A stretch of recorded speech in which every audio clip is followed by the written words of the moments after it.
Buksan po natin ang ating mga Biblia sa Juan Kapitulo 14.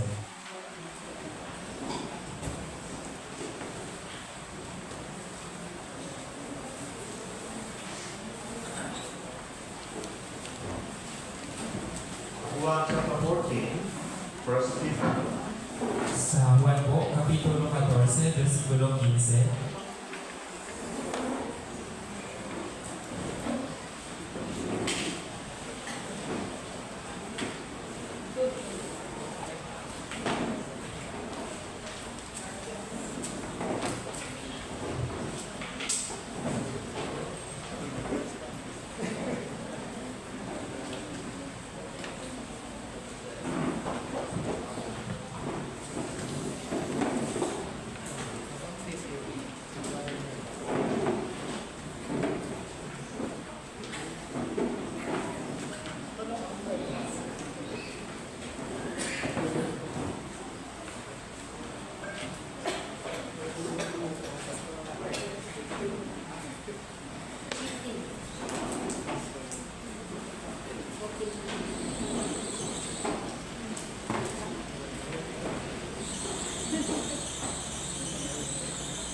Juan chapter 14, verse 15 to 21.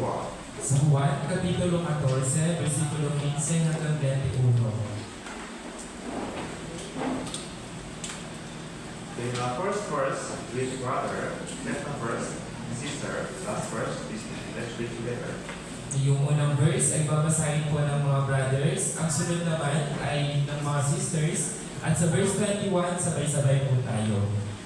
Basahin po natin, 3, 2, 1. Kung ako'y inyong minamahal, ay tutuparin ninyo ang aking mga utos. Kayo bibigyan niya ng isa pang mga upang makasalang ninyo siya magpakailan. Ito ang espiritu ng katotohanan na hindi kayang tanggapin ng sanlibutan, sapagkat siya'y hindi nito nakikita o nakikilala man.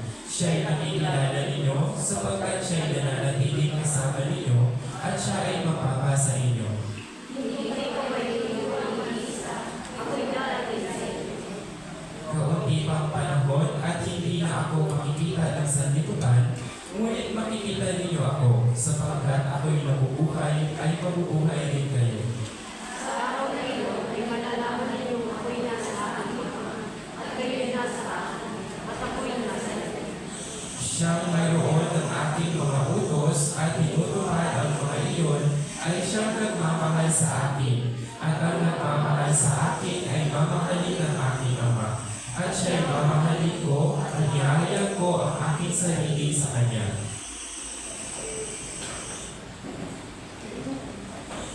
This is what Jesus said to his disciples before he sent us to heaven.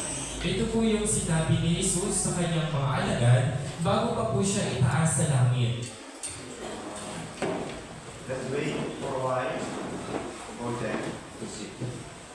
Saglit lamang po.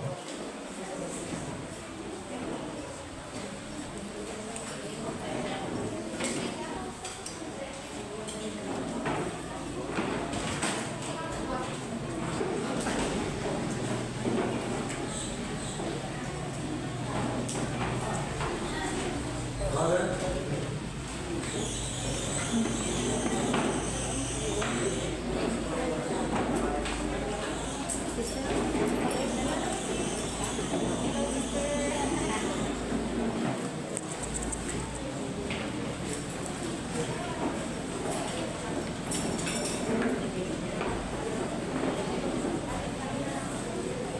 where are they from? Canada. Now, third group 5. Welcome to Legal Church. May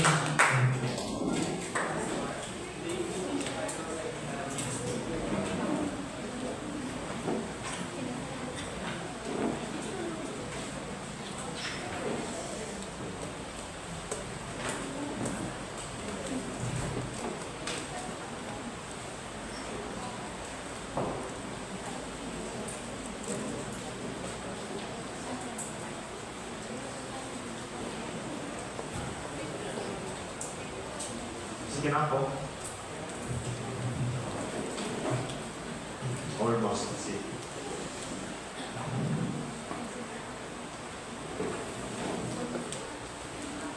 Today is a heavy raining, but many members attend church to desire worship God.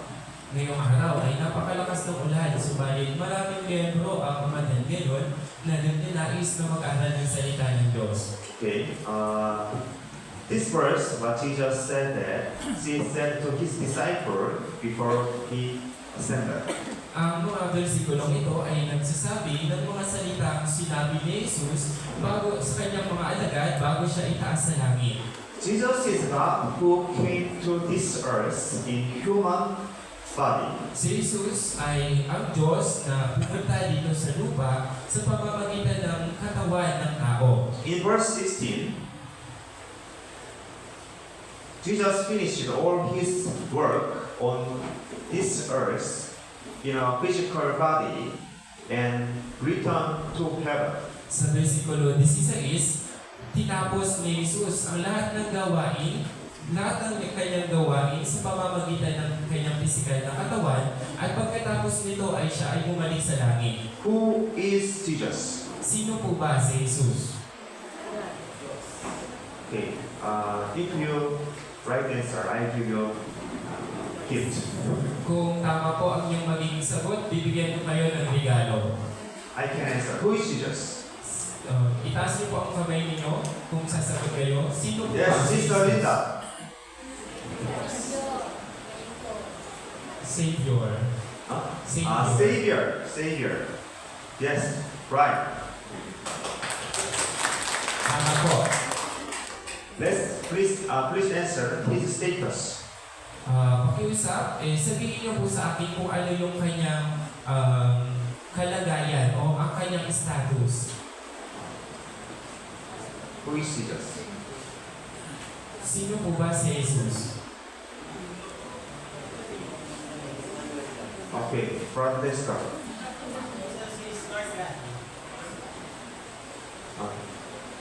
What is it? Lord God. Jesus is God. Yes. Yes, correct answer. Opo, si Jesus ay ang Diyos. Yes. Who is? Yes. Sister Virgin. Okay. Lamb of God. Lamb of God. Sacrifice. Offer sacrifice. Right. Thank you. 3 members get gift from church staff. I will let. Yung tatlong miyembro po, maaari niyong kunin yung inyong mga regalo sa ating church staff. Thank you for your answer. Maraming salamat po sa inyong sagot. Jesus is Savior, Son of God, and God. Opo, si Jesus ay ang ating tagapagligtas, ang anak ng Diyos, at ang ating Diyos. We call this Trinity. Tinatawag po natin itong Trinity. Jesus is God and came this earth in physical body for a short time. Si Jesus ay ang Diyos na napunta dito sa lupa sa pamamagitan ng pisikal na katawan sa madaling panahon lamang. Why Jesus came this earth through human body? Bakit po ba pumunta dito sa lupa si Jesus sa pamamagitan ng katawan ng tao? Why did Jesus came this earth? Bakit po ba si Jesus pumunta dito sa lupa? Yes, Sister Joy. Savior, sinner. Thank you. Maraming salamat po. Wala gift.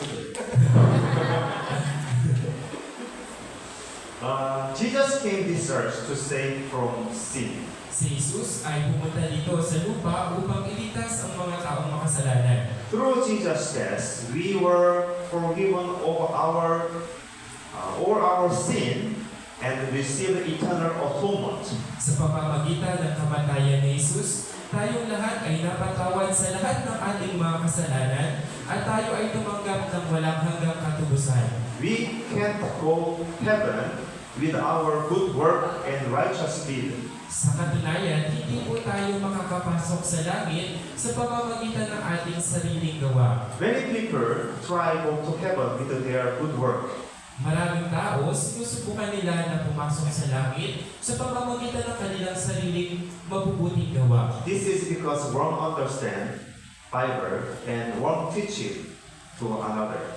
Ito po ay nangyayari dahil mali ang kanilang pagkakaunawa sa Biblia at mali yung naituturo sa kanila. However, the Bible said that those who try to go to heaven by keeping the law are under the curse. Gayunpaman, sinasabi po sa Biblia na yung mga taong sinusubukan na makapasok sa langit sa pamamagitan ng pagsunod sa mga kautusan ay nasa ilalim ng sumpa. This is because it is impossible for us to go to heaven by keeping the law, doing good deeds. Ang dahilan po ay imposible na tayo ay makapasok sa langit sa pamamagitan ng pagsunod ng kautusan. If we can go heaven through good work and the law, there would be no need Jesus to came earth and sacrifice. Kung kaya po natin na makapasok sa langit na sinusunod lamang natin yung mga kautusan at sa pamamagitan ng mabuting gawa, hindi na dapat pa si Jesus mamatay sa krus. There would be no need for him to miserable on cross. Hindi na siya dapat pang kaawa-awa na mamatay sa krus. Jesus died to obtain eternal redemption for us. Si Jesus ay namatay upang matanggap natin yung walang hanggang katubusan. Hebrews chapter 9 verse 12. Sa Hebreo, Kapitulo 9, versikulo 12, Please keep this page pakiusap, lagyan niyo po ng tanda with your screen. Lagyan niyo po ng tanda ang versikulong nauna dito po sa inyong Biblia. And then let's go to Hebrews chapter 9. At pumunta na po tayo sa Hebreo, Kapitulo 9. Hebrews chapter 9 verse 12. Perhaps you memorize this verse, right? Hebreo, Kapitulo 9, versikulo 12. Maaaring sa ulo niyo na po ang versikulong ito. There is some member didn't have Bible. You can look the screen. Yung mga miyembro na wala pa pong Biblia, pwede niyo pong tingnan dito sa screen. Okay, verse 12, let's read together. Sa versikulo 12, basahin po natin, 3, 2, 1. At hindi rin sa pamamagitan ng dugo ng mga kambing at ng mga toro, kundi sa pamamagitan ng kanyang sariling dugo, siya ay pumasok na minsan mapakailanman sa dakong banal, sa gayon tinitiyak ang walang hanggang katubusan. I hope you memorize this verse. Umaasa po ako na maisaulo po ninyo ang versikulong ito. Jesus achieved our eternal salvation with his own blood. Tinapos na po ni Jesus ang ating walang hanggang kaligtasan sa pamamagitan ng kanyang sariling dugo. Jesus sacrificed himself, his body, to God. Inalay ni Jesus ang kanyang sariling katawan, ang kanyang sarili mismo sa harap ng Diyos. And God accepted his sacrifice, his blood. At tinanggap ng Diyos ang kanyang pag-aalay, ang kanyang dugo. Because this sacrifice is 100% perfect, clean sacrifice. Dahil ang alay na ito ay 100% malinis na alay. If anyone tried to go to heaven with his own righteousness, he is ignoring and not believing Jesus' sacrifice. Kung ang sino man ay sinusubukan na makapasok sa langit sa pamamagitan ng kanyang sariling katuwiran, isinasawalang bakalan niya si Jesus at hindi siya nananampalataya sa pag-aalay ni Jesus. Romans chapter 3, verse 28. Let's look screen. Sa Roma, Kapitulo 3, versikulo 28, tingnan po natin sa screen. Romans chapter 8, verse 28. Romans chapter 3, verse 28. Sa Roma po, Kapitulo 3, versikulo Let's 28. read together. Sabay-sabay po natin basahin, 3, 2, 1. Sapagkat pinaninindigan natin na ang tao ay itinuturing na ganap sa pananampalataya na hiwalay sa mga gawa ng kautusan. The Bible said that people are saved by faith, not by righteous work. Sinasabi po dito sa Biblia na ang tao ay naliligtas sa pamamagitan ng pananampalataya at hindi sa pamamagitan ng mabubuting gawa. That's why God gave to us the begotten Son. Kaya nga po, ibinigay ng Diyos sa atin ang kanyang bugtong na anak. Juan chapter 3 verse 16. Sa Juan po, Kapitulo 3, versikulo 16. Juan chapter 3 verse 16. Sa Juan, Kapitulo 3, versikulo 16. Okay, let's read together. Sabay-sabay po nating basahin, 3, 2, 1. Sapagkat ngayon na lamang ang pag-ibig ng Diyos sa sanlibutan na ibinigay niya ang kanyang daming anak upang ang sino man sa kanya'y sumampalataya ay huwag mapahamak kundi magkaroon ng buhay na walang hanggan. The reason God gave His only begotten Son is so that we can be saved.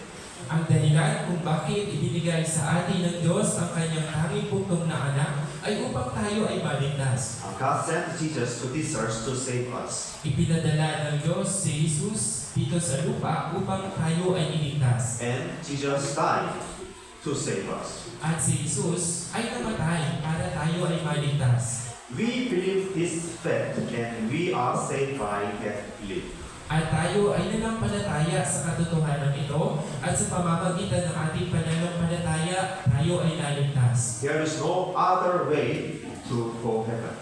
Walang kahit na ano pa mang paraan upang makapasok sa langit. This is called the gospel. Ang tawag po dito ay Ebanghelyo. And we who are saved spread other about this gospel. At tayo din naman na mga naligtas ay dapat na ipangaral ang Ebanghelyong ito sa iba. And other also believe in this gospel and are saved. Nang sa gayon, ang iba din ay manampalataya sa Ebanghelyong ito at maligtas din. That's why we are still diligently spreading the gospel. Kaya ito po yung dahilan kung bakit hanggang ngayon tayo ay patuloy pa rin at masigasig na nangangaral ng Ebanghelyo. Let's return main chapter, 1 chapter 14. Bumalik po tayo sa ating main chapter sa 1 Kapitulo 14. Verse 16 to 17. Sa versikulo 16 hanggang 17.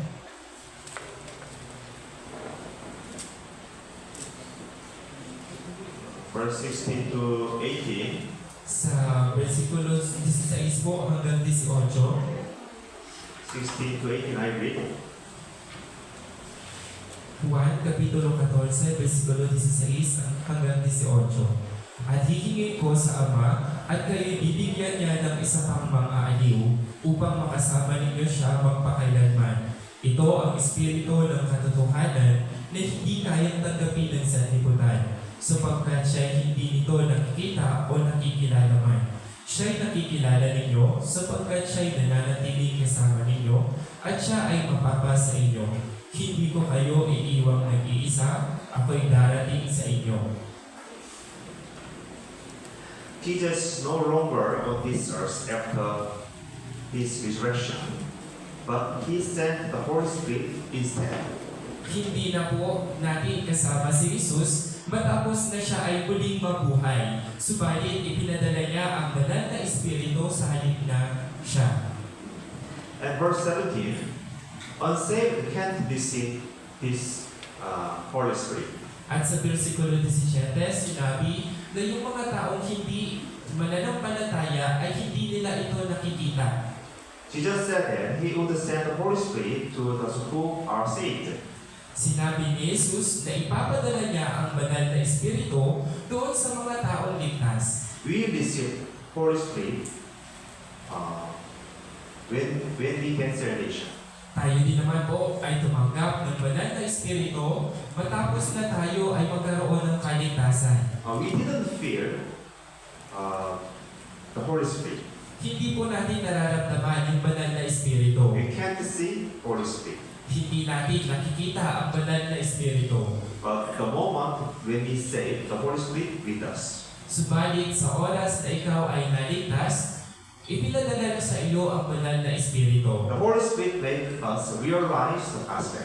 At ang banal na Espiritu ang tumutulong sa atin upang maunawaan natin ang Ebanghelyo. Someone can't realize, even though he listened Bible seminar many times. May iba na hindi po nila nauunawaan yung Ebanghelyo kahit na nakapakinig na sila ng Bible seminar ng maraming beses. Even though he listened Bible seminar many times, he cannot be saved because the Holy Spirit didn't with him.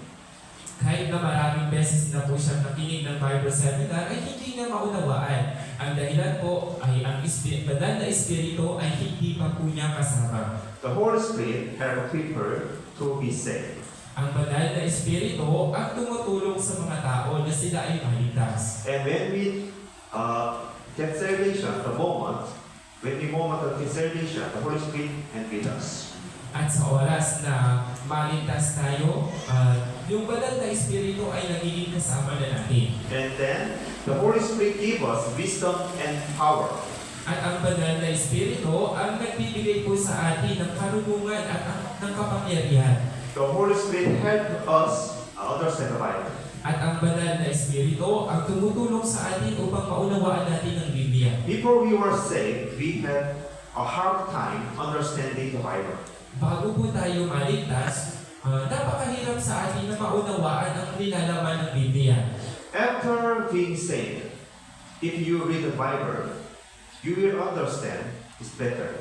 Subalit matapos na ikaw ay maligtas, kapag nagbasa ka na ng Biblia, mas mauunawaan mo ito ng maigi. We cannot understand all the Bible at once, but the Holy Spirit helps us understand at the right time. Hindi po natin kaya unawain ng isang beses lamang ang Biblia. Subalit ang banal na espiritu ang tumutulong sa atin upang maunawaan natin ito sa tamang panahon. You probably know about the Trinity. Maaaring alam niyo na po yung Trinity. In the Bible, when you read the Bible, there is God Father, Jesus Son, and the Holy Spirit. Sa Biblia po, kapag kayo ay nagbasa, makikita niyo po yung Amang Diyos, si Jesus na anak ng Diyos, at ang banal na espiritu. In Bible, God exists as three persons. Sa Biblia, ang Diyos ay nag-i-exist sa pamamagitan ng tatlong pagkatao. At first, our Father is Creator, and He is revealed as the one who create and govern all things. Una, ang Diyos na ating Ama ay ang tagapaglikha at siya ang nagpapakita sa atin ng lahat ng bagay na kanyang nilikha at siya ang namamahala sa lahat ng bagay.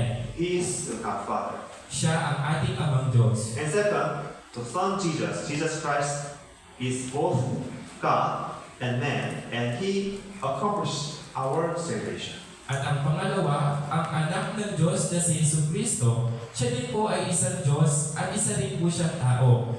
At siya po ang sa katuparan ng ating kaligtasan. Why God Father cannot accomplish our salvation without Jesus? Bakit po ba hindi kayang gawin ng ating Amang Diyos ang kaligtasan nang wala si Jesus? He's not knowing body. He didn't have body. Dahil wala po siyang katawan. For our salvation, someone died and bled for us. Para sa ating kaligtasan, dapat mayroong isang tao na mamatay at dumanang ang kanyang dugo para sa atin. That's why God came this earth wearing human body. He is Jesus Christ. Kaya nga po, ito ang dahilan kung bakit ang Diyos ay pumunta dito sa lupa gamit ang isang katawan at iyon po ay si Jesucristo. Then Jesus Christ accomplished our salvation. At pagkatapos ay tinapos ni Jesucristo ang pagsasagawa ng ating kaligtasan. And third, the Holy Spirit is both God and dwell within those who are saved. At ang pangatlo ay ang banal na espiritu. Ito rin po ay Diyos at ito ay naninirahan doon sa mga taong ligtas. And the Holy Spirit teaches us and guides us in faith and life. At ang banal na espiritu ang nagtuturo sa atin at ito ang nagpapatnubay sa ating pamumuhay sa pananampalataya. This is called Trinity. Ito po yung tinatawag nating Trinity. The Bible explains that God, Jesus, and Holy Spirit are one. Subalit sinasabi po, ipinapaliwanag ng Biblia na ang Diyos, si Jesus at ang banal na Espiritu ay iisa. We do not easily understand this completely. Hindi po natin ito madaling mauunawaan ng buong buo. Oh, they are three. How to be one? Tatlo sila. Bakit? Paano sila naging isa? This is because it is the ring of God, and therefore difficult to understand with the human wisdom. Dahil ito po ay ang katotohanan ng Diyos. At ang katotohanan ng Diyos ay mahirap na unawain sa pamamagitan ng kaisipan ng tao. There are verses in Bible explain Trinity. Mayroon pong mga bersikulo sa Biblia na nagpapaliwanag ng Trinity. In Juan chapter 10 verse 30, Sa Juan, Kapitulo 10, versikulo 30,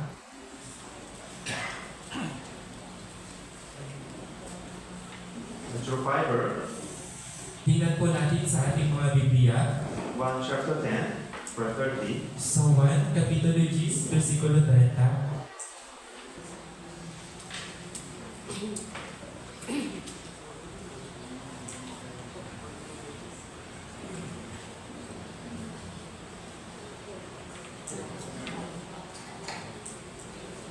Let's read it together. sabay-sabay po natin basahin. 3, 2, 1. Ako at ang Ama ay iisa. Jesus and Father God is one.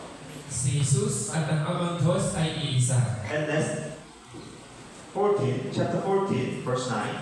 Sunod po sa Kapitulo 14, versikulo 9. Juan, Kapitulo 14, versikulo 9. Okay, Juan chapter 14, verse 9 to 11. Sa Juan po, Kapitulo 14, versikulo 9 hanggang 11. Please read Sunday school, church school teachers. Babasahin po ito ng mga church school teachers. 3, 2, 1. Sinabi sa kanya ni Jesus, mahabang panahon nang nakikisama ninyo, at hindi mo ako nakikilala. Ang nakikita sa akin, nakakita sa Ama. Paano mo nasabi? Ipakita mo sa akin.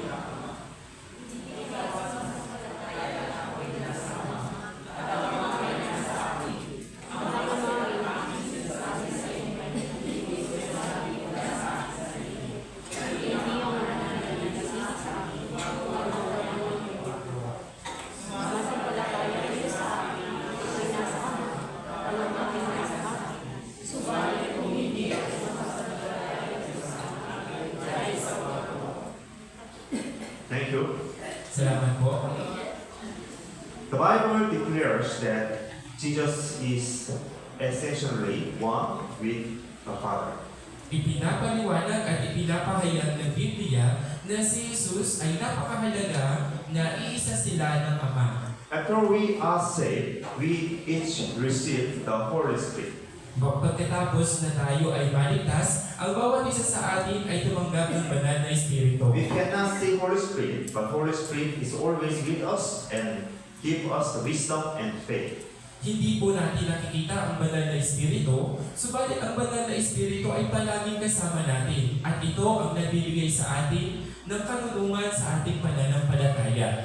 If you ask the Holy Spirit for wisdom before read Bible, listen sermon, the Holy Spirit will give you wisdom. Kung tayo ay hihingi ng karunungan sa banal na Espiritu, bago tayo magbasa ng Biblia at bago makinig ng sermon, ang banal na Espiritu ay magbibigay sa atin ng karunungan. I prepare some sermons every week. I prepare sermons every week. Ako po ay naghahanda ng sermon bawat linggo. At first, I didn't have idea. Sa una po ay wala po akong maisip. What is today this Sunday topic? Ano kaya yung magiging topic sa susunod na linggo? First topic is for youth group fellowship Iniisip ko po, ano kaya yung magiging topic para sa youth group fellowship? and leaders fellowship, cell group fellowship. Sa bawat leaders fellowship at sa bawat sa group fellowship. I didn't have idea. Wala po akong maisip. Sometimes Minsan ako po What is the inuulit. topic this week? Ano kaya yung magiging topic ko sa susunod na linggo? Then I pray to God. At pagkatapos po nito, ako ay nananalangin sa Diyos. Please give good topic for our members. Panginoon, pakiusap, bigyan mo po ako ng magandang topic para sa mga miyembro. Then Holy Spirit give me a good idea for sermon. At pagkatapos naman, ang banal na Espiritu ang nagbibigay sa akin ng karunungan para sa sermon. Also, you also receive the wisdom from Holy Spirit. Kayo din naman po ay tumatanggap ng karunungan mula sa banal na Espiritu. When you ask the Holy Spirit, you didn't mistake choice. Kung kayo po ay hihingi ng karunungan sa banal na Espiritu, hindi po kayo magkakamali sa inyong mga pagpapasya. Okay, Juan chapter 14, verse 15. Sa 1, Kapitulo 14, versikulo 15, Next verse 15. sa versikulo 15 po, Let's read together. sabay-sabay nating basahin, 3, 2, 1. Kung ako ay inyong minamahal, ay tutuparin ninyo ang aking mga utos. And verse 21. At sa versikulo 21 po, Let's read together. basahin po natin, 3, 2, 1. Siya mayroon ng aking mga utos at inutupad ang mga iyon, ay siya nagmamahal sa akin. At ang nagmamahal sa akin ay mamahalin ng aking Ama. At siya'y mamahalin ko at ihahayag ko ang aking sarili sa Kanya. Before Jesus ascended to heaven, he told us about the practice of love. Bago si Jesus itaas sa langit, sinabi niya sa atin na isagawa natin ang pag-ibig. Jesus said that what commanded in verse 21. Ang salita ng Diyos ni Jesus na ito ay iniutos niya ito sa versikulo 21. Commandment. Iniutos niya po ito sa versikulo 21. What does it commandment? Ano po ba ibig sabihin ng iniutos? Utos. 10 commandment. Yung 10 utos po ba? This means the new commandment Jesus gave, love. Ang ibig sabihin po nito ay yung bagong utos na ibinigay sa atin ng Diyos na ang pag-ibig. Jesus said to disciples, I give you a new commandment, love. Sinabi ni Jesus, Love one another.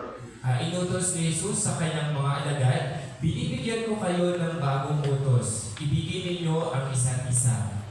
Those who truly love their parents try to follow their parents' words. Yung mga taong tunay na minamahal ang kanilang mga magulang, sinusunod nila ang bawat salita ng kanilang mga magulang. Likewise, those who love God will keep the commandments of love. Katulad din naman ito, yung mga taong iniibig ang Diyos ay susundin ang kautusan na ibinigay ng Panginoon. Let's look the commandments that Jesus said. Matthew chapter 22, verse 37. Tingnan po natin yung utos na sinabi ni Jesus sa Mateo Kapitulo 22, versikulo 37 hanggang 40. hanggang 40 po.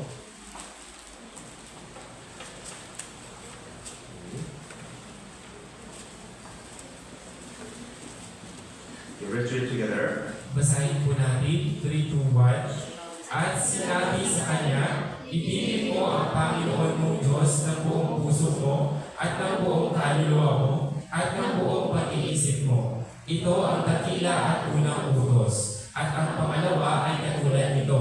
Ibigin mo ang iyong kapwa na gaya ng iyong sarili. Sa dalawang utos na ito, nakasalig ang buong kautusan at ang mga propeta. The same words are found in Mark chapter 12. Parehas na mga salita po ang matatagpuan natin sa Marcos Kapitulo 12. These are things that save the people must keep. Ito po yung mga bagay na dapat panatilihin sundin ng mga taong ligtas. Don't misunderstand. People do not go heaven by keeping these words. Huwag po kayong malito. Yung mga tao ay hindi po maliligtas sa pamamagitan ng pagsunod sa kautusan ito. We are saved person. We naturally keep the commandments of God. Kung tayo po ay tunay ng naligtas, ay hindi na po natin mapipigilan na sumunod tayo sa utos ng Diyos.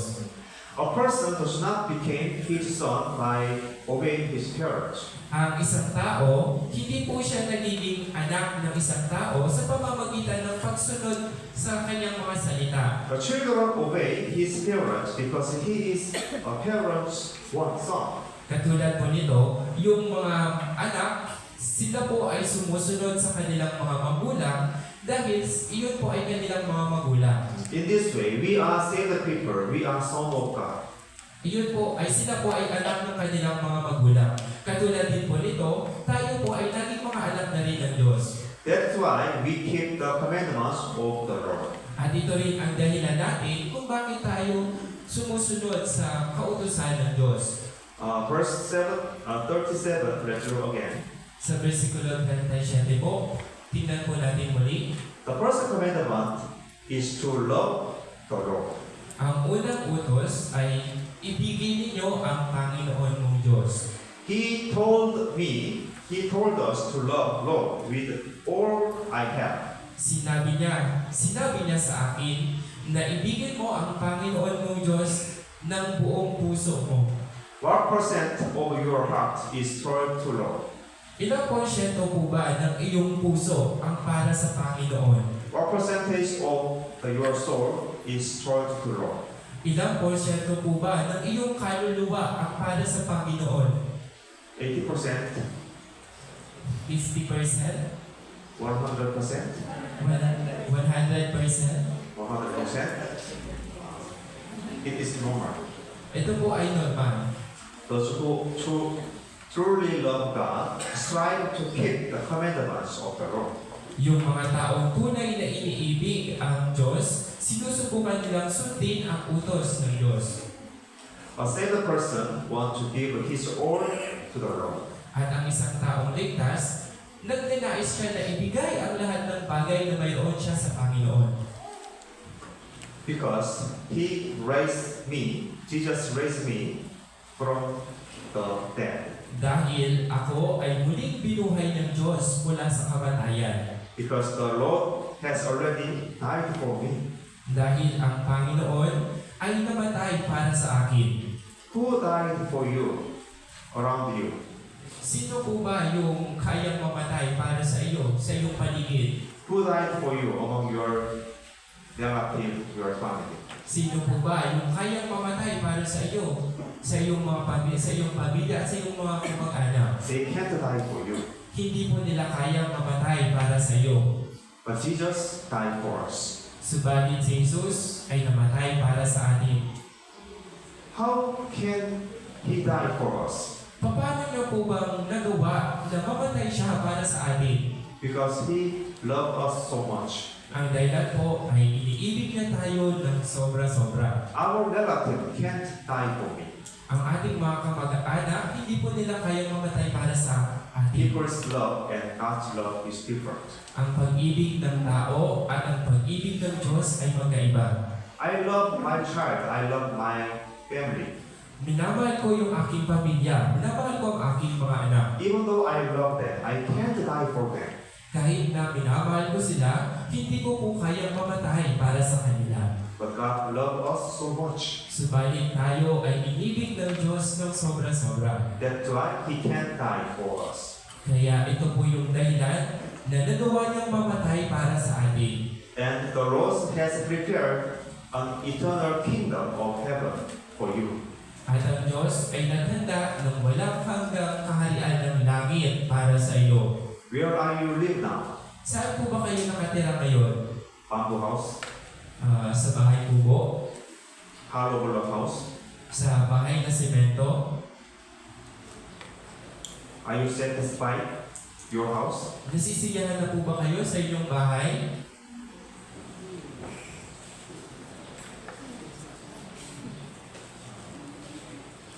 Even though we live in bamboo house, for a while we will live the golden house.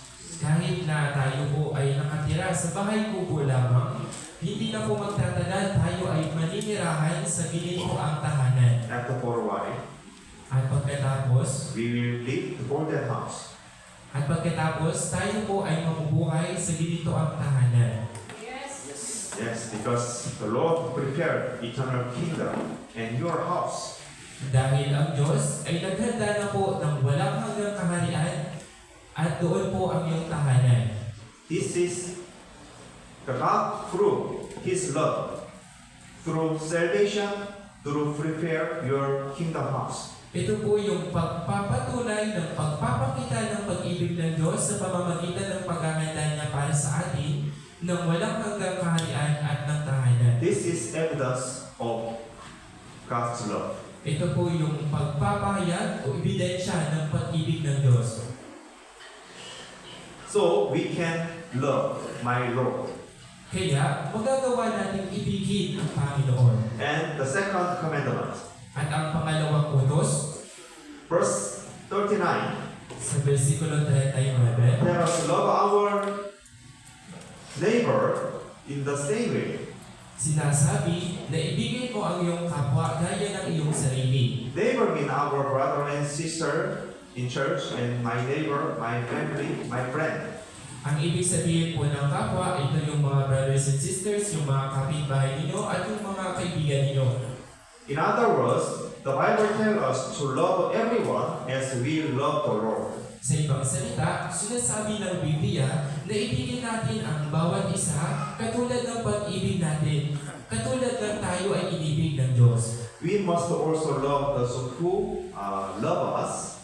Dapat din po natin ibigin yung mga taong iniibig tayo. It is easy. Ito po ay madali lamang. Someone loves me, so I can love them also easily. May isang tao na iniibig ako, madali ko rin siyang iibigin. But we must love even those who hate us. Subalit, dapat din po natin ibigin yung mga taong kinapupuutan tayo. Can you love someone who hate you? Kaya niyo po bang ibigin yung mga taong kinapupuutan kayo? Oh, silent. Some sleep. Bakit po tahimik? Pipitigas ang puso. It is hard, Ito po ay mahirap. but we have to practice, we have to try. Subalit, dapat po natin sanayin ang ating sarili at subukan natin. That is the love the Lord speaks of. Ito po ang pag-ibig na sinasabi sa atin ng Diyos. You must love even those who say bad things to you. Dapat mong ibigin yung mga taong nagsasalita ng mga masasamang bagay laban sa iyo. We must love the person who hit me too. At dapat mo rin ibigin yung mga taong sinasaktan ka. We have to love the person who hurt me too. At dapat mo rin ibigin yung mga taong sinasaktan ka. How can I love someone who hurt me?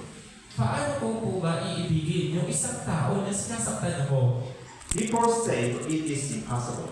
Bago po tayo maligtas, ito ay mahirap gawin. Before we were saved, it can't.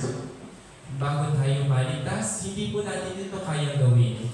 However, it is easy if we think of Lord love first. Subalit, ito po ay magiging madali kung iisipin po natin yung unang pag-ibig ng Diyos. Please think of how the Lord loved us. Pakiusap, isipin niyo po kung paano tayo inibig ng Diyos. When did the Lord save us? Paano po ba tayo niligtas ng Diyos? When we are holy? Kailan po ba tayo niligtas ng Diyos? When we Nung serve tayo the, po ba ay mga banal na? when we serve the Lord very well? Nung tayo po ba ay naglilingkod na sa Diyos na When- napakaingit? When we very holy and righteous? Nung tayo po ba ay naging mga matutuwid na? No. Hindi po. The Lord saved us when we live in all kind of sin. Tayo ay iniligtas ng Diyos sa panahong tayo ay nabubuhay pa sa lahat ng uri ng kasalanan. When we betrayed Lord, the Lord saved us. Nung tinalikuran natin ang Diyos, iniligtas pa rin tayo ng Diyos. This is love of God. Ito po ang pag-ibig ng Diyos. Even though we commit sin, even though we betray the Lord, but the Lord loved us to the end. Kahit na tayo ay nagkasala, kahit na tayo ay tumalikod sa Diyos, tayo ay inibig pa rin ng Diyos sa bandang huli. It's like this. when our neighbor betray us and hate us, we can't love them. Katulad din po nito, kapag ang ating mga kapitbahay ay tinatalikuran tayo, napupuot sila sa atin, dapat pa rin natin silang ibigin. It can't be done, it can't be loved with my love. Hindi po natin ito magagawa sa sarili nating pag-ibig. We love them with the love of Lord. Kaya dapat natin silang ibigin katulad ng pag-ibig o kasama ng pag-ibig ng Diyos. When we have the love of the Lord in us, we can love them. Kung mayroon po tayong pag-ibig ng Diyos sa atin, maaari po natin silang ibigin.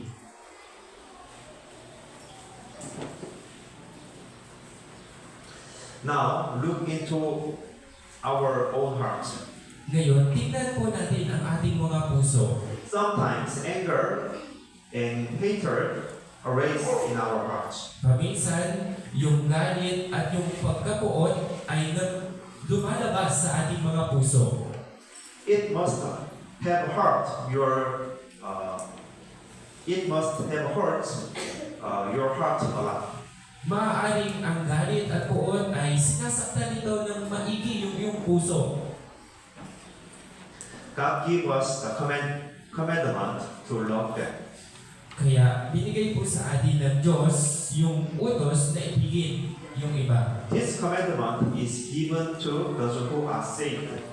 Ang utos na ito ay ibinigay po sa mga taong ligtas. A saved person can keep this commandment At yung mga taong ligtas ay magagawa nilang sundin ang utos na ito. because we already realize the love of the Lord. Dahil tayo ay mga nakaunawa na ng pag-ibig ng Diyos. Then, did Jesus keep this commandment himself? Did Jesus keep this commandment himself?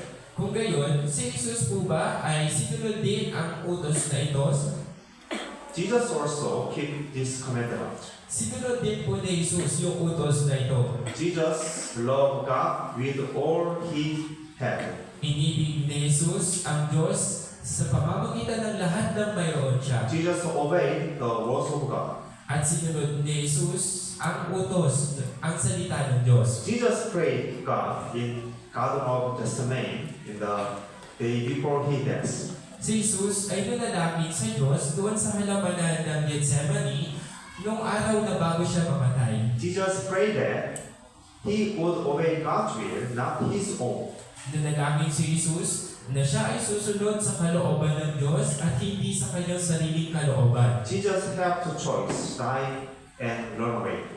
Mayroon pong dalawang pagpipilian si Jesus, kung siya ay mamatay o siya ay tatakas. He can have a chance, obey and disobey. Mayroon po siyang pagkakataon, sumunod o hindi sumunod. But he obeyed the will of God. Subalit, sinunod niya yung kalooban ng Diyos. Marcos chapter 14, verse 36. Sa Marcos, Kapitulo 14, versikulo 36,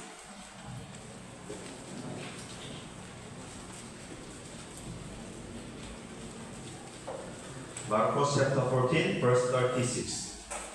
sa Marcos po, Kapitulo 14, versikulo 36,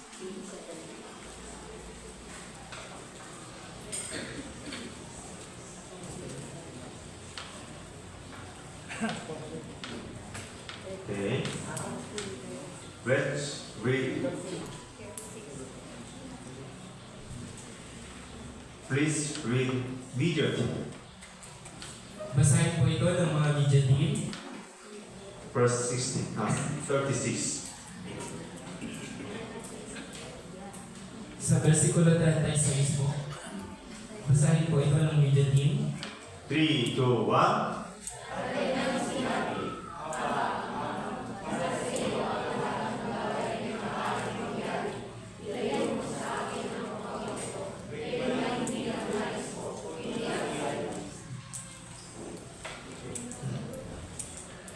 He prayed that he would obey God's will, not his own. Nanalangin po siya na susundin niya ang kalooban ng Diyos at hindi ang kanyang kalooban. Can you pray like this? Kaya niyo po bang manalangin ng katulad nito? Someone pray as like this. Father God, please remove this cup from me. May iba na nanalangin ng katulad nito. Amang Diyos, pakiusap, alisin mo ang kopang ito sa akin. And then he did not pray. Next. At hindi niya na sinunod yung susunod na mga salita. He just stopped. Please remove. Tumigil na lang po siya doon sa pakiusap, tanggalin mo. We need let's pray.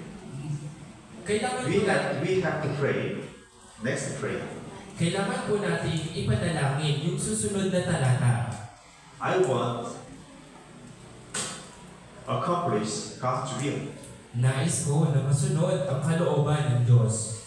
Jesus prayed like this. Si Jesus ay nanalangin po ng katulad nito. And he died on cross. At siya ay namatay sa krus. He loved Lord.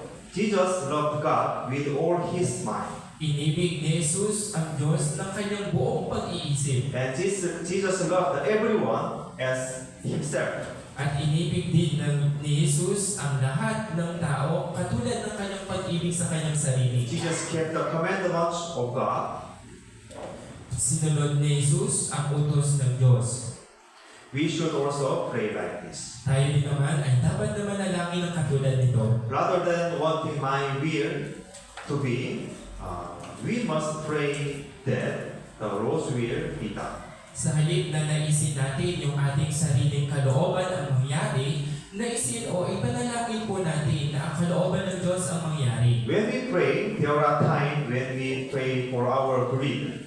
Kapag tayo ay nananalangin, may mga pagkakataon na tayo ay nananalangin ng pansarili natin. Or we pray for our comfort. O tayo ay nananalangin para sa kasiyahan natin. Even if I make sacrifice, I pray that my brother, sister will be comfortable. Kahit na ako ay gumagawa ng mga sakripisyo, nananalangin po ako ng mga brothers and sisters ay maging komportable. Even if I sacrifice my own money, I must pray that other will be prosperous. Kahit na nagsasakripisyo ako sa pamamagitan ng sarili kong pera, nananalangin po ako na ang iba ay maging masagana. That this is to love God and love our neighbor. Ito po yung pag-ibig sa Diyos at ang pag-ibig sa ating kapwa. What I mean by this is not say that I should always be nice to those who harass me. Don't misunderstand. Pakiusap, huwag po kayong malito. Hindi ko po ibig sabihin na o hindi ko po sinasabi na dapat na tayong maging mabuti sa lahat ng mga taong sinasaktan tayo. We treat other with wisdom. Dapat po natin tratuhin ang bawat isa ng may karunungan. Matthew chapter 10 verse 16. Sa Mateo, Kapitulo 10, versikulo 16,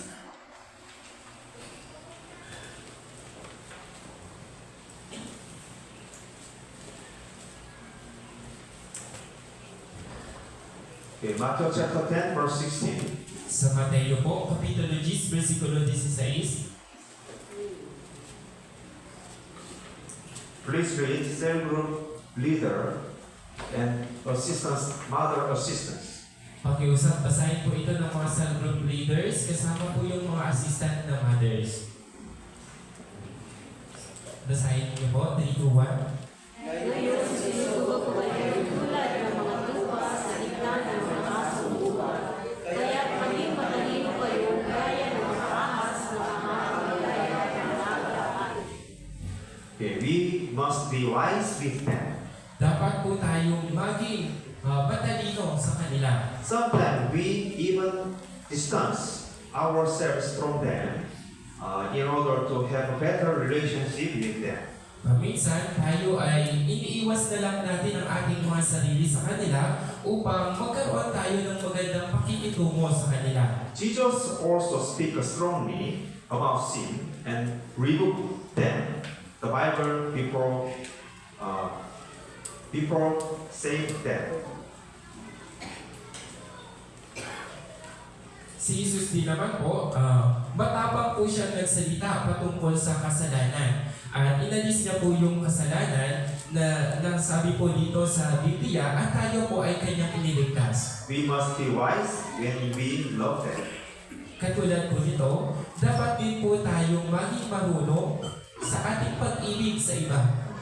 We must be wise with treating them so that they will eventually be saved. Dapat din po tayong maging marunong sa pakikitungo sa kanila upang sila din po ay maligtas. When we always good treat them, they thought, oh, this is right.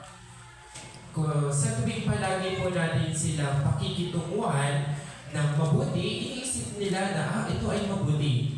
Oh, this is my right. Ako ay tama. Yun po ang iniisip nila. Sila ay tama. So we must be wise in treating them so that they eventually be saved. Kaya dapat po tayong maging marunong sa pakikipagtungo sa kanila upang sila din po ay maligtas. However, it is not easy and require a lot of practice and effort. Gayunpaman, ito po ay hindi madali at ito ay nangangailangan ng napakaraming pagsasanay at pagsasagawa. There are people who first learn to ride a bicycle. Mayroon pong mga tao na unang beses pa lamang na matuto na magbisikleta. And some have been riding bike for a long time. He is expert.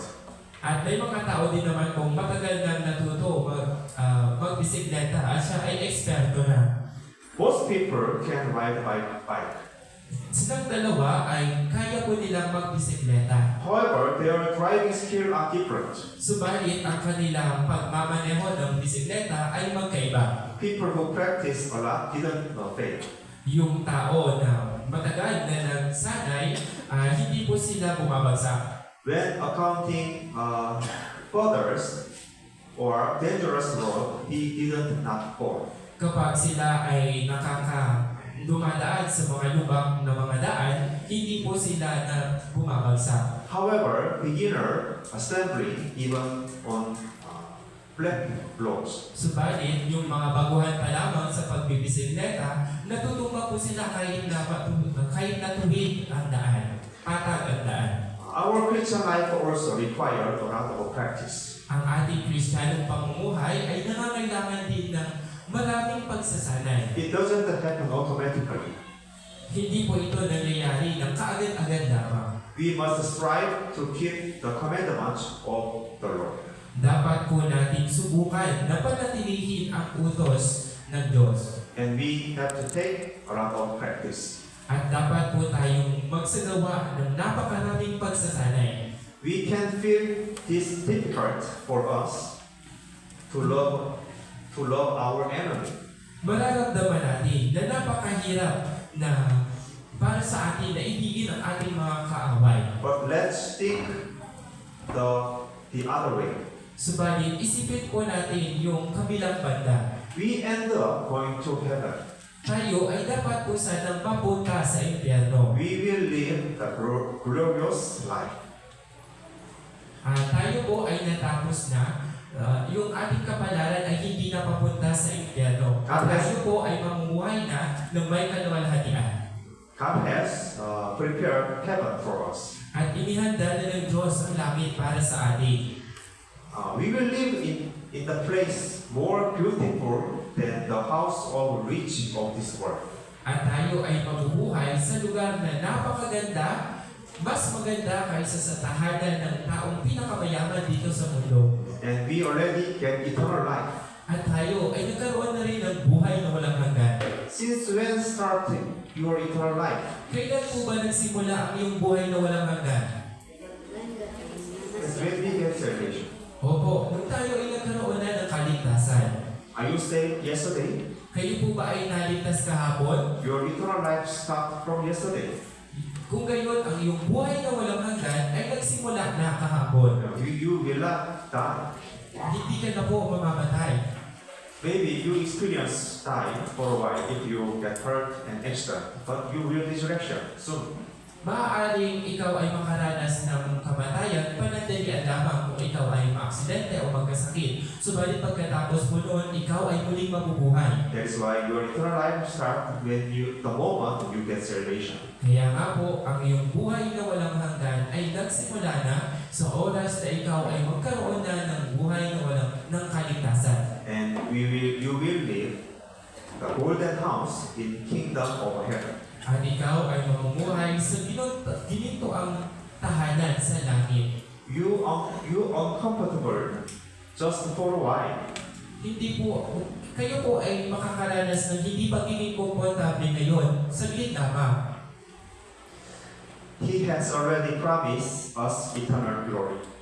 Subalit tayo ay pinangakuan niya na ng walang hanggang kalwalhatian. So he told us to live according to the commandments of the Lord on this earth. Kaya sinabi niya po sa atin na tayo ay mamuhay na sinusunod ang utos ng Diyos habang tayo ay nasa lupa. Think of the Lord, love, and eternal reward.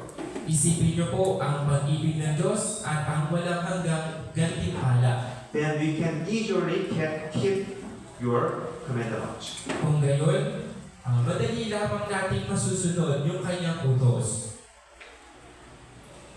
A person who only look at this world cannot sacrifice for another.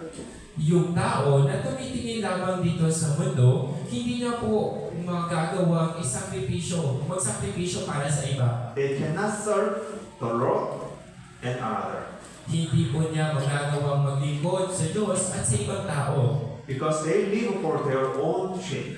Dahil siya ay nabubuhay lamang para sa kanyang sarili. Their lives are more important to them At ang kanilang buhay ay pinakamahalaga para sa kanila. because they have no hope of heaven. Dahil wala po silang pag-asa sa langit. But we can sacrifice for the Lord because we were saved.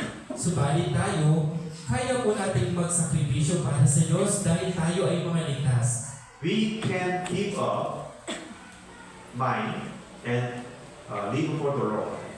Kaya po natin isa walang bahala ang ating sarili at mabuhay para sa Diyos. Because the Lord paid for everything. Because the Lord pays for us everything. Dahil ang Diyos ang nagbayad sa atin ng lahat ng bagay. Because all my sacrifice on this earth are recorded in the book of remembrance. Dahil ang lahat ng aking mga pagsasakripisyo dito sa mundo, sa aking buhay ay naisulat sa aklat ng alaala. Do you know what the book of remembrance? Alam niyo po ba yung aklat ng alaala? Have you ever read the Bible? Nabasa niyo na po ba ito sa Biblia? Malachi chapter 3, Sa Malakias po, Kapitulo 3, verse 16. versikulo 16. Malachi chapter 3, verse 16. There is remembrance book. Dito po sa Malakias, Kapitulo 3, versikulo 16, meron po ditong nabanggit sa aklat ng mga alaala. I read. Nang magkagayoy, nag-usap silang mga natatakot sa Panginoon. Binigyang pansin nila sila ng Panginoon at pinakinggan at ang isang aklat ng alaala ay isinulat sa harap niya para sa kanila na natakot sa Panginoon at nagpahalaga sa kanyang pangalan. The Bible Malachi has a slip of the book remembrance. Dito po sa Biblia sa Malakias, nabanggit ang aklat ng alaala. The book of life represent the grace of Jesus. Ang aklat ng buhay, ito po ay sumisimbolo sa kay Jesus. It is different. Yung aklat ng buhay at ang aklat ng alaala ay magkaiba. Those who are saved have their name written in the book of life. Yung mga taong ligtas, yung kanilang mga pangalan ay naisulat doon sa aklat ng buhay. Your name already written at book of life. Ang inyong pangalan din naman ay naisulat na sa aklat ng buhay. The God see this book and judge heaven and hell. Yung Diyos sa kanyang paghukom, titingnan niya po yung aklat na ito at siya ay hukuman niya yung tao kung siya sa langit o sa impyerno. Your name already written in Book of Life. At ang iyong pangalan ay naisulat na po sa aklat ng buhay. And the Book of Remembrance record the conduct of Christian. At ang aklat ng alaala, ito po ay sulat ng pamumuhay Kristiyano. The Remembrance book is written from time to time. Ang aklat ng alaala na ito ay isinusulat ito bawat oras. This is same as diary. Ito po ay parehas sa diary. The Remembrance book written the time to time, your action and words. Dito po sa aklat ng alaala, bawat oras isinusulat po dito yung iyong mga sinasabi at mga ginagawa. When we got heaven, God looked this book, this diary, and give to you reward.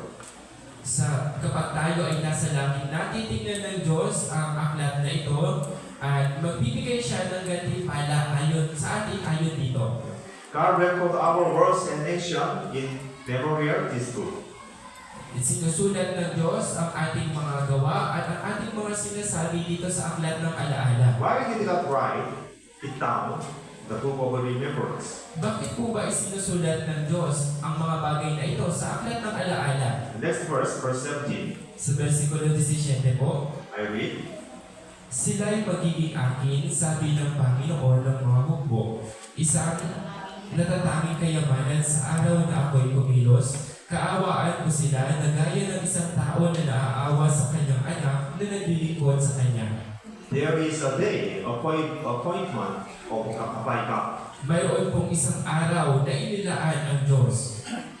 At that time, God said that He would make us His special possession.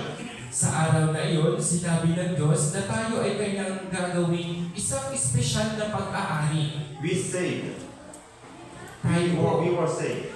po ay naligtas. And we live every day in this world as Christian.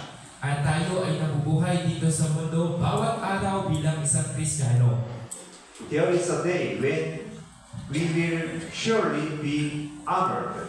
At mayroon pong isang araw kung kailan tayo ay siguradong magkakaroon ng karangalan. The Lord will repay us who have sacrificed into this world. At ang araw na ito ay ang pagbabayad sa atin ng Diyos para sa ating mga sakripisyo para dito sa sanlibutan. God records your word and action every day. Isinulat ng Diyos ang iyong salita at ang iyong mga gawa bawat araw. And God said, He will repay us according to your deed.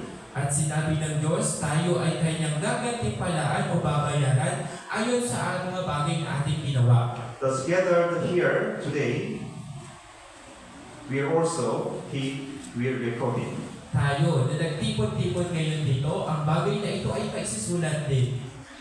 He record that we sat in fellowship today.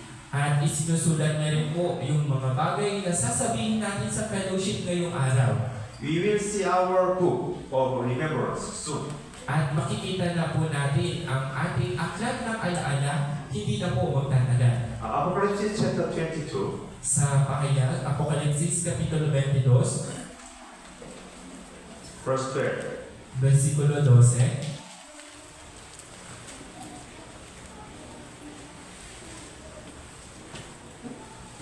Verse 12, let's read together. Sabay-sabay po natin basahin, 3, 2, 1. Ako'y malapit na dumating at dala ko ang aking gantimpala upang gantihan ang bawat isa ayon sa kanyang ginawa. This is the promise of God. Ito po yung pangako ng Diyos. Do you believe you are saved? Nananampalataya ba kayo na kayo ay ligtas? Yes. Do you believe this verse? Nananampalataya po ba kayo sa salitang ito? All Bible is from by God. Opo, lahat ng nandito sa Biblia ay mula sa Diyos. If you believe your salvation, you should believe this verse. Kung naniniwala po, nananampalataya kayo sa inyong kaligtasan, dapat manampalataya din kayo sa salitang ito. The Lord said that He will repay us according to what you have done. Sinabi po sa atin ng Diyos na tayo ay kanyang gagantimpalaan ayon sa mga bagay na ating ginawa. God is recording what we have done in His book of remembrance. Isinusulat po ng Diyos ang lahat ng mga bagay na ating ginawa dito po sa aklat ng alaala. We were saved, but being saved is not reward. Tayo po ay naligtas, subalit ang pagiging ligtas ay hindi po gantimpala. Saved is by grace of God. Dahil ang pagiging ligtas, ito po ay sa pamamagitan ng biyaya ng Diyos. Right? Yes. The saved is not our effort. Dahil ang pagkakaroon ng kaligtasan ay hindi po natin ito nakuha sa pamamagitan ng ating sariling gawa. Salvation is just from grace of God. Dahil ang kaligtasan, ito ay mula sa biyaya lamang ng Diyos. But reward is different. Subalit, yung gantimpala ay iba. Reward at church every week. Yung yung iba umaattend ng church linggo-linggo. Is this reward? Ito po ba ay gantimpala? This is studying to the Lord's work. Ito po ay pag-aaral ng mga gawain ng Diyos. I will give you one example. Ibibigay ko po sa inyo ang isang halimbawa. It is important for students to study hard in school.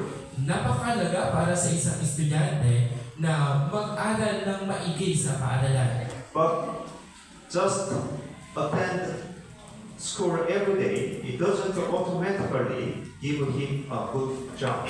Subalit kung siya ay a-attend lamang doon sa school bawat araw, hindi po nito ibig sabihin na siya ay magkakaroon na ng magandang trabaho pagkatapos.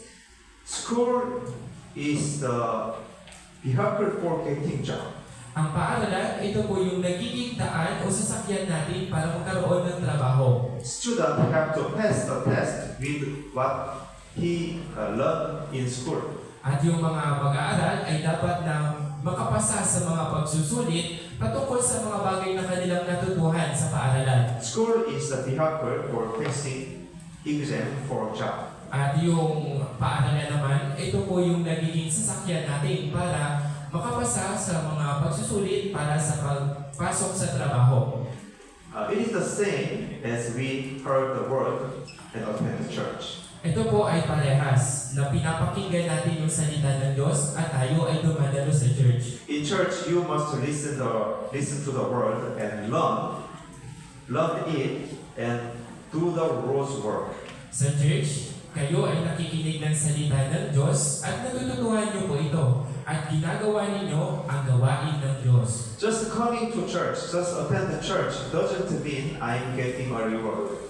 Hindi po ito na tayo ay pumupunta sa church, umaattend ako sa church, nakakatanggap na po ba tayo ng gantimpala? Hindi po. We must live according to what we have learned in church. Dapat po tayong mabuhay ayon po sa kung ano man ang ating natutuhan dito sa church. But I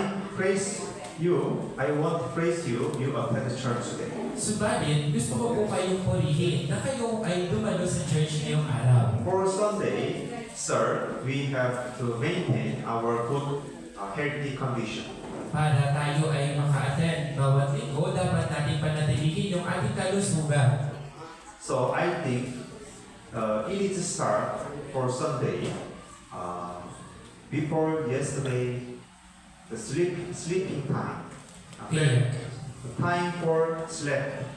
Kaya sa tingin ko po, ito ay magandang paghahanda na bago dumating ang linggo ay magkaroon po kayo ng sapat na oras ng pagtulog. If you fell asleep late time yesterday, you failed Sunday because sleeping.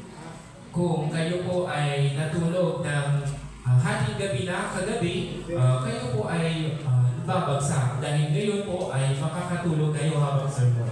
So I think the starting Sunday is starting your sleep time yesterday before the day. Kaya sa tingin ko po, yung paghahanda natin para sa linggo, ito po ay ginagawa natin ilang araw bago pa sumapit ang linggo. So it is important to sleep early Kaya napakahalaga po for Sunday. na tayo ay matulog ng maaga bago sumapit ang linggo.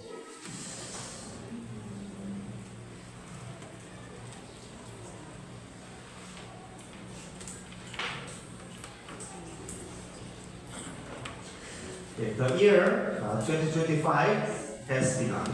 Yung taong 2025 ay nagsimula na.